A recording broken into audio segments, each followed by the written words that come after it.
जय श्री कृष्ण आप सभी को। इस वीडियो में हम एक्सरसाइज 3.2 को सॉल्व करने वाले हैं। 3.21 ऑलरेडी मैंने सॉल्व कर दिया है, तो आप देख सकते हो ये बहुत ही इजी है आप इसको समझने के लिए। जैसे कि आप जानते हैं कोऑर्डिनेट ज्योमेट्री का पार्ट है ये, तो उसको मतलब बहुत आसानी से आप समझ सकते हो, बना सकते हो। ये वाला चैप्टर इसमें बस थ्योरिकल बेसिस क्वेश्चन आपको देखने को मिलेंगे। इसमें बोल रहा है write the answer of each of the following questions. What is the name of horizontal and the vertical lines drawn to determine the position of any point in the Cartesian plane. तो ये आपको देखने को मिला है और इसका क्या आंसर होगा वो हम जानेंगे। तो इससे पहले मैं आपको एक चीज़ बताता हूँ। ये जो है ना, इसमें आपको जैसे मैंने पिछले 3.1 में बताया था, जो पड़ी हुई लाइन रहती है यानी कि सीधे लंबा लंबी होती है उसे हम हॉरिजॉन्टल बोलते हैं, और जो खड़ी लाइन रहती है मतलब ऐसे करके लंबा, उसे हम वर्टिकल लाइन बोलते हैं। तो जो हॉरिजॉन्टल होता है उसे एक्स एक्सिस बोलते हैं और जो वर्टिकल होता है उसे वाई एक्सिस बोलते हैं। तो बोल रहा है what is the name of horizontal and the vertical line draw in the determine the position of any point in the garden. तो यहाँ पर देखिए, इसको अगर आप चेक करें तो इसमें जो पड़ी हुई लाइन है उसको एक्सेस बोलते हैं और जो खड़ी लाइन है उसे वाई एक्सेस बोलते हैं। तो इसमें पूछ रहा है नाम क्या होता है उसको, जो हॉरिजॉन्टल होती है जो वर्टिकल होती है उसका। तो फर्स्ट का जो आंसर हम लिख देंगे वो कुछ इस तरीके से लिख देंगे, X axis and Y axis. 3.2 का जो फर्स्ट का 1 होगा आंसर, उसमें एक्स एक्सिस बोलते हैं एंड वाई एक्सिस बोलते हैं। यहाँ सेकंड में देखिए पूछ रहा है what is the name of each of part of plane each part of plane formed by these two lines.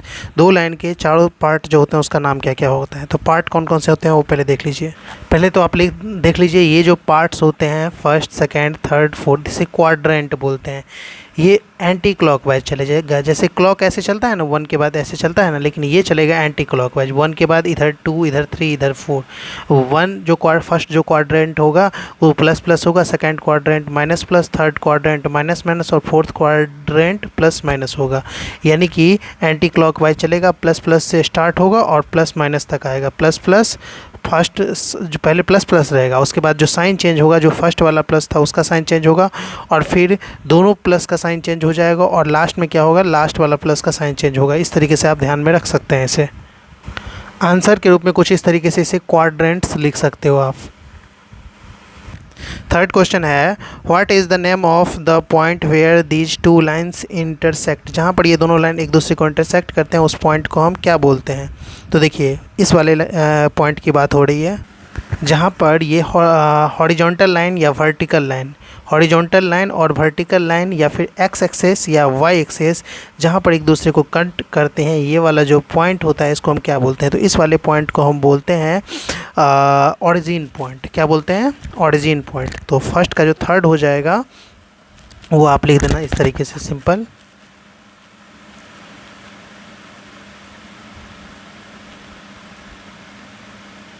तो ये आंसर हो जाएगा ओरिजिन पॉइंट्स। इस वाले पॉइंट को जो सेंटर पॉइंट होता है इसी को ही ओरिजिन पॉइंट बोलते हैं। ओरिजिन मतलब होता है उत्पत्ति होना। तो इन दोनों लाइन की जो उत्पत्ति हुई है, एक्सेस देख लें या फिर वाई एक्सेस देख लें, वो जस्ट बिकॉज ओरिजिन पॉइंट की वजह से ही हुई है, इसलिए ये ओरिजिन पॉइंट है। देखिए, इसमें फिगर 3.14 की बात हो रही है जिसे अभी मैं आपको दिखाऊंगा। इसमें the coordinate of B first question है, the coordinate of C second question है, और थर्ड क्वेश्चन है the point identified by the coordinate -3 और -5। ये 3 क्वेश्चन है जो इस पेज पर हैं। इसको मैंने आपको पहले दिखा लिया, और आप पहले देखिए 3.14 आप एक बार। जब यहाँ पर एक चीज़ आपको देखने को मिला है द कोऑर्डिनेट ऑफ बी, तो कोऑर्डिनेट क्या होता है। देखिए, कोऑर्डिनेट में एब्सिशा और ऑर्डिनेट दोनों आते हैं। एब्सिशा और ऑर्डिनेट दोनों आते हैं। अगर आपने 3.1 मेरे से पढ़ा होगा तो मैंने वहाँ पर एक चीज़ आपको बताई थी 3.1 में। वो चीज़ क्या बताई थी कि ये जैसे देख लीजिए, ये ऐसे होगा, कोऑर्डिनेट में एक्स और वाई एक्सेस होता है, बोला था ना। तो ये जो x होता है इसे एक्स एक्सेस को ही एबिशा आप बोल सकते हैं और y को आप ऑर्डिनेट बोल सकते हैं। x को हम एबिशा बोलते हैं और y को ऑर्डिनेट बोलते हैं। ये चीज़ आप मोटा मोटी समझ गए तो आपको दिक्कत नहीं होगा। तो यहाँ पर ये जो है द कोऑर्डिनेट ऑफ b, उससे रिलेटेड चीज़ें आप देख लीजिए पहले फिगर में। ये आपके पास 3.14 का फिगर आ गया, ठीक है। अब यहाँ पर एक टर्म देख रहे होंगे आप, द एबसिस्सा, और दूसरा है द ऑर्डिनेट। तो एबसिस्सा और ऑर्डिनेट मतलब जान लीजिए, जैसे कि ये डी है, ठीक है, डी पॉइंट का जो एक्सेस होगा वो क्या होगा, एक्सेस 6 होगा, तो 6 को पहले लिखेंगे। आप जानते हैं पहले x को लिखते हैं और फिर y को लिखते हैं, तो 2 को बाद में लिखेंगे। x वाला जो हो जाएगा उसे ही एबसिस्सा बोलेंगे, और y वाला जो 2 हो जाएगा उसे ऑर्डिनेट। जैसे मैं लिख के देखता हूँ, ये जो है ना पॉइंट 6 को पहले लिखेंगे क्योंकि x एक्सेस वाला है, तो 6 लिख लिए कोऑर्डिनेट में, और 2 को लिख लीजिए। कोऑर्डिनेट का मतलब होता है जिसमें एबसिस्सा और ऑर्डिनेट दोनों हो, उसे ही कोऑर्डिनेट बोलते हैं। तो ये जो x एक्सेस जिसे हम पहले लिखते हैं, इसी को हम क्या बोल सकते हैं, यहाँ पर आपको एक टर्म दिख रहा होगा एबसिस्सा, और दूसरा जो है सेकंड में 2, उसे ही हम बोलते हैं ऑर्डिनेट, और इन सब को मिला के कोऑर्डिनेट बोलते हैं। तो मोटा मोटी तौर पर आपको समझ में आ गया होगा। देखिए इस सवाल को सॉल्व कैसे करेंगे। तो पहला क्वेश्चन आपके पास था द कोऑर्डिनेट ऑफ बी। तो बी का कोऑर्डिनेट यानी कि बी का सबसे पहले एक्स एक्सेस का वैल्यू लिखना है, फिर वाई एक्सेस का वैल्यू लिखना है। आप जानते हो एक्स एक्सेस को ही एबसिस्सा बोलते हैं और वाई एक्सेस को ही ऑर्डिनेट बोलते हैं। तो बी के एक्स एक्सेस की वैल्यू पहले देख लीजिए। एक्स एक्सेस ये वाला है हॉरिजॉन्टल लाइन, इसकी वैल्यू -5 है, तो यहाँ पर क्या हो जाएगा, ये -5 हो जाएगा। और एक और चीज़, वही चीज़ -5 तो यहाँ पर हो गया, लेकिन उसका y एक्सेस यानी कि ऑर्डिनेट वाला जो लाइन है जिसे y एक्सेस भी बोलते हैं, उसकी वैल्यू देखेंगे। ये यहाँ पर 2 पर कट रहा है, तो यहाँ पर 2 कर लीजिए, इसे आप घेर दीजिए। ये जो निकला है इसे आप x बोलते हैं, y बोलते हैं, इसी को एबसिस्सा बोलते हैं और इसी को ऑर्डिनेट बोलते हैं। इन सबको मिला के कोऑर्डिनेट बोलते हैं। तो ये जो हो जाएगा यही हमारा आंसर हो जाएगा बी का। सो 2 का जो b है मैंने यहाँ लिख रखा है, दो कोऑर्डिनेट ऑफ b यानी 2 का फर्स्ट में, तो ये कोऑर्डिनेट b क्या था, -5 और 2, यानी कि x के जगह पर हम रखेंगे -5 को और y के जगह पर 2 को। बस यही आंसर हो जाएगा। थर्ड क्वेश्चन जो था यहाँ पर मैंने लिख रखा है, आप इसको चेक कर लीजिए, द कोऑर्डिनेट ऑफ c।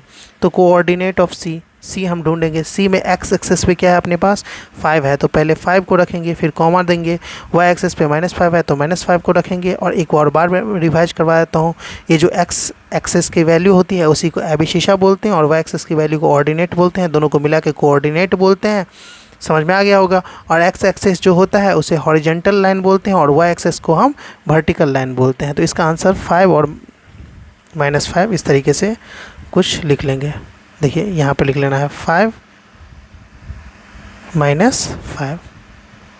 चलिए थर्ड में क्या बोल रहा है, थर्ड में क्वेश्चन में बोल रहा है the points define the coordinate -3 और -5। -3 और -5 को कौन सा पॉइंट डिफाइन कर रहा है, तो ये वाला देखिए -3 हो गया। पहले x एक्सेस को देखना है, तो ये तो पहले देखिए -3 और -5 देखना है ना, तो यहाँ पर पहले हमें क्या देखना चाहिए, पहले हमें x एक्सेस को देखना चाहिए। तो हम देखेंगे ये वाला -3 आपको दिख गया ना, लेकिन ये वाला y एक्सेस पे है, तो इसको आप इग्नोर करोगे। x एक्सेस का -3 आप देखना, ये हो गया x एक्सेस का -3, तो यही वाला लाइन अपना होगा, और ये y एक्सेस का -5 पे मिल रहा है। तो ई वाला जो लाइन है वो दिस पॉइंट आइडेंटिफाई कर रहा है ई को। तो हम बस इसका आंसर सिंपल लिख देंगे ई वाला पॉइंट, ई पॉइंट। तो इसका आंसर हो जाएगा ई पॉइंट।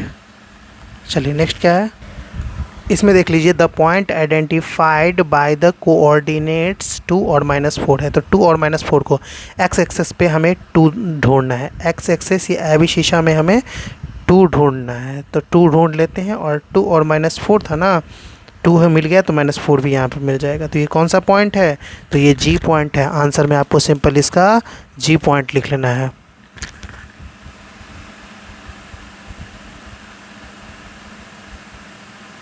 नेक्स्ट देख लीजिए, उसके बाद है the abscissa of the point D. Point D का एबसिस्सा कौन सा है, तो आपको पॉइंट डी पहले ढूंढना है। कहाँ ढूंढोगे पॉइंट डी, तो पहले चेक करो ये पॉइंट डी है। पॉइंट डी का एबसिस्सा क्या है, 6 है।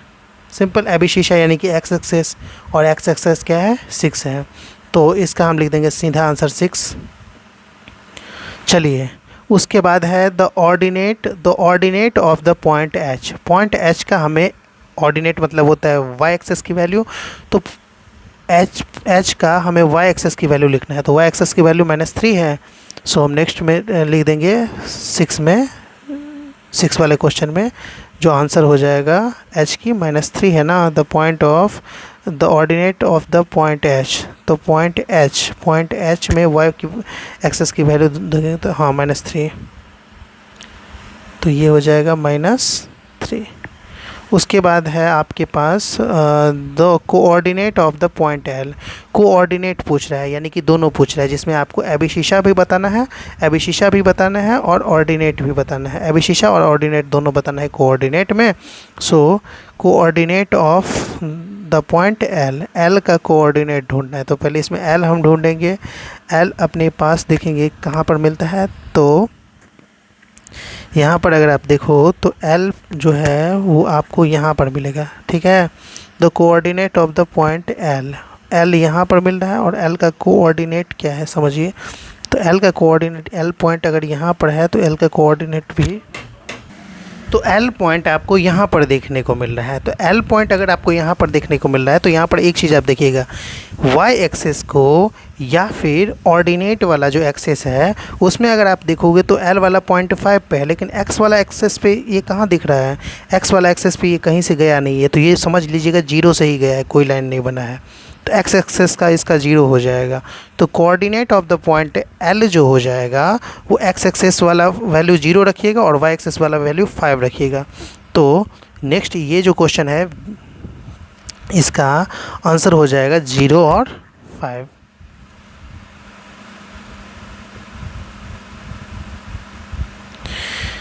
उसी तरीके से नेक्स्ट क्वेश्चन देखिए, the coordinate of this point M। Point M का कोऑर्डिनेट हमें ढूंढना है। तो पॉइंट M आपके पास ये हो गया, पॉइंट M का कोऑर्डिनेट ढूंढना है। सो हम देखेंगे यहाँ पर पॉइंट M का कोऑर्डिनेट कहाँ पर है। तो इसमें आप देखिए ये पॉइंट M है और इसका कोऑर्डिनेट, तो पॉइंट M का कोऑर्डिनेट, M तो यहाँ पर हो गया जो हम -3 पर समझेंगे क्योंकि इसे साइड करके लिख दिया गया है। और इसका कोऑर्डिनेट पूछ रहा है, यानी दोनों चाहिए, x एक्सेस और y एक्सेस दोनों चाहिए।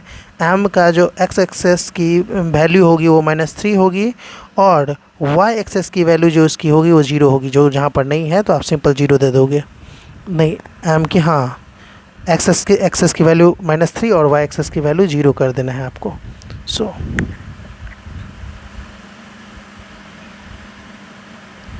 तो इस तरीके से ये अपना चैप्टर खत्म हुआ। वीडियो अच्छा लगा हो तो लाइक सब्सक्राइब करें।